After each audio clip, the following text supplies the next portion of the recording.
Love doesn't end with a signature on divorce papers. It lingers, haunting the spaces where laughter once lived, whispering in the silence of an empty bed. I thought I had escaped Vanessa's ghost. I was wrong. The invitation arrived on a Tuesday. An ordinary day turned venomous the moment I saw the ivory envelope resting in my mailbox. My name, scrawled in delicate gold ink, carried the weight of 1,000 betrayals. I hesitated before opening it. A deep breath. A flick of my wrist. The contents slipped into my hands. Ethan and Vanessa request the honor of your presence at their wedding. My best friend, my ex-wife, binding their infidelity in a holy ceremony, expecting me to sit quietly, smile politely, and pretend I wasn't the collateral damage of their love story. I should have thrown it away, burned it, but curiosity tightened its grip around my throat. I told myself I had moved on, that Vanessa had lost the power to hurt me, that Ethan was just another name in the past's long list of disappointments. So why did my fingers tremble? I dropped onto my couch, invitation crumpling in my grip. Memories clawed their way back, vivid and merciless. Vanessa, the woman who loved incompletely. I met Vanessa in college. She was chaos wrapped in beauty, wild, unpredictable, intoxicating.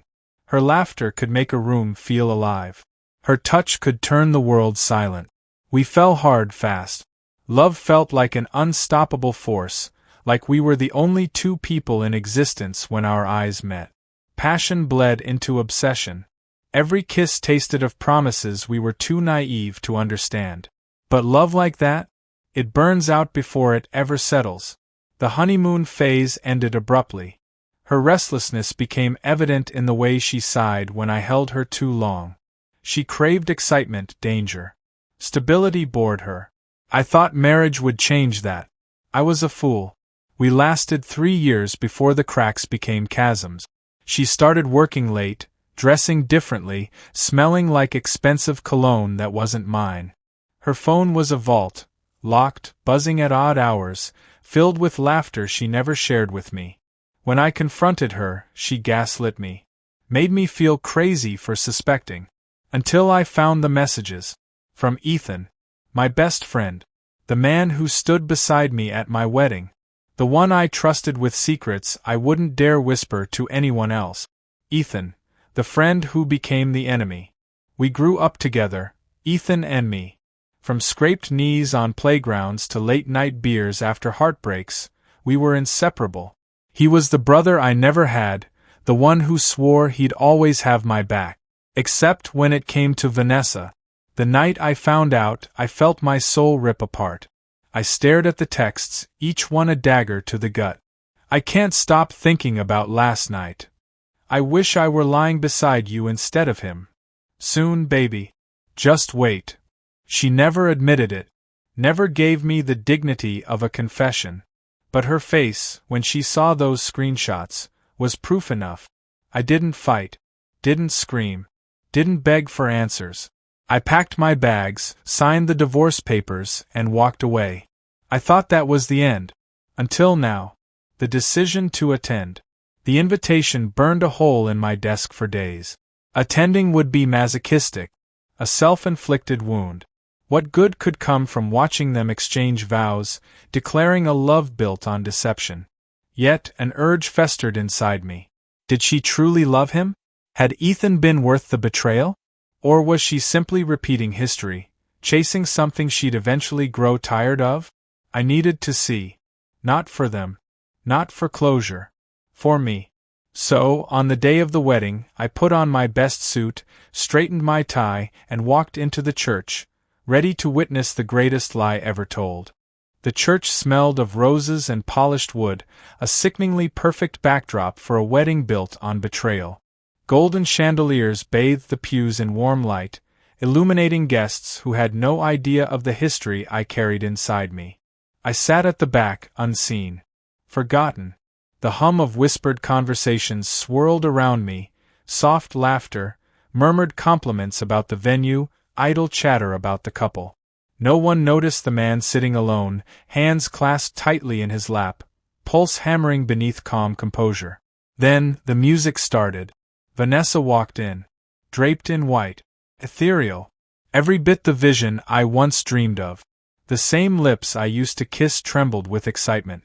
Her fingers clutched a bouquet, knuckles pale against the deep crimson roses. She glided down the aisle, but not toward me. Toward him. Ethan stood tall at the altar, wearing the same grin I once trusted, the same suit he wore when he was supposed to be my best man. His eyes brimmed with a love that should have belonged to me. The officiant cleared his throat.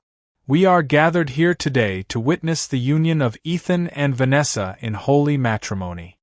His voice droned on, meaningless words filling the space between vows that had no real weight. I barely heard him. My pulse roared in my ears, drowning everything but the sight of them standing together. Then, he reached the part that made my breath hitch. "If anyone here objects, speak now or forever hold your peace." The room stilled. A moment stretched into eternity. And I stood. The moment that broke them. Gasps erupted from the pews. Heads turned. Murmurs spread like wildfire. Vanessa's smile froze. Ethan's fingers twitched at his side. I felt their panic before I spoke. "Vanessa," I began, my voice steady, controlled. "Do you remember our honeymoon?" Her throat bobbed in a nervous swallow. "Bora Bora," I continued. "Crystal clear waters. Sunset dinners. The night you whispered you'd never love anyone the way you loved me." Unease flickered across her face. Ethan stiffened beside her. I took a step forward. "Do you remember the promises we made?" My gaze pierced through her. "The secrets we shared? Or have they all been rewritten in Ethan's image?" Tension coiled around us, thick and suffocating. Ethan shifted, anger tightening his jaw. "You need to leave."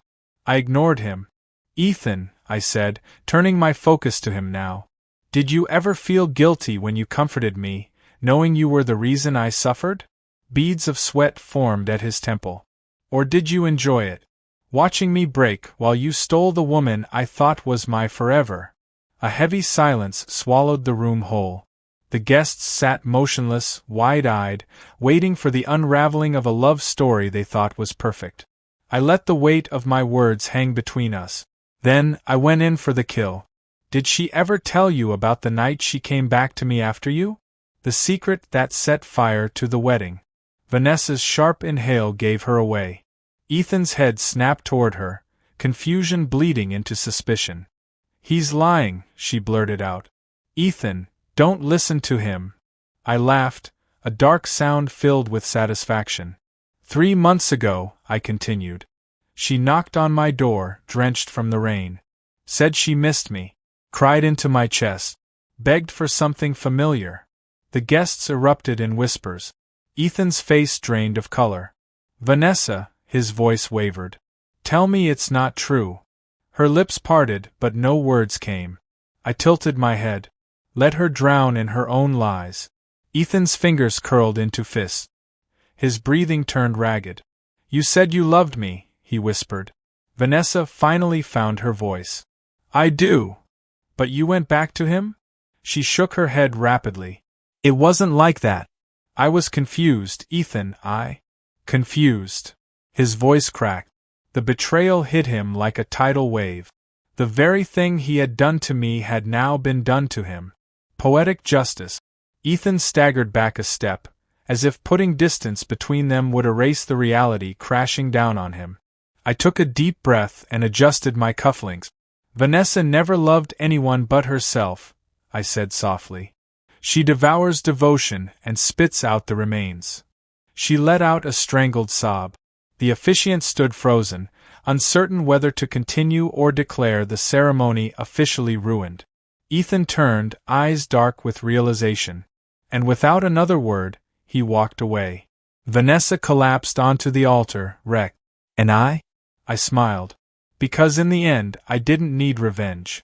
Karma had done it for me. The church was a battlefield. Whispers rippled through the guests like aftershocks from an earthquake. Some leaned in, hungry for gossip. Others sat frozen, too stunned to react. At the altar, Vanessa crumbled. Her white dress, once pristine, now looked wrong, tainted. She gripped the edge of the podium as if it could keep her upright, but nothing could save her from the wreckage she had created. Ethan was gone. He had turned his back on her without a second thought, walking out of the church, out of her life, just as easily as she had walked out of mine. A twisted sense of satisfaction burned in my chest. I had no regrets. A moment of silence, then chaos. Vanessa lifted her head, eyes locking onto mine. Fury. Desperation. "You ruined everything," she screamed, voice cracking. I tilted my head. Did I? Her nails dug into the bouquet, crushing the delicate petals. "We were happy. You just couldn't stand seeing me move on." I laughed. "Happy?" I took a step forward, voice low, dangerous. "Is that what you tell yourself? That you and Ethan were some great love story? That your relationship wasn't built on lies, deception, and betrayal?" She flinched. "You think I ruined today?" I continued. "No, Vanessa. You ruined it the moment you crawled back to me behind his back." Murmurs erupted among the guests. Some shifted uncomfortably, eyes darting between us.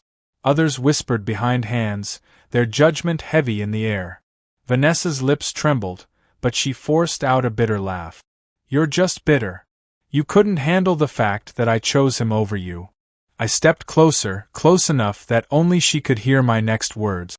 "I never wanted you back, Vanessa. But you? You still wanted me." Her face contorted, shame flickering beneath the rage. She knew it was true. Every touch, every whispered plea, every tearful night she spent in my arms while claiming to love Ethan, she couldn't deny it now.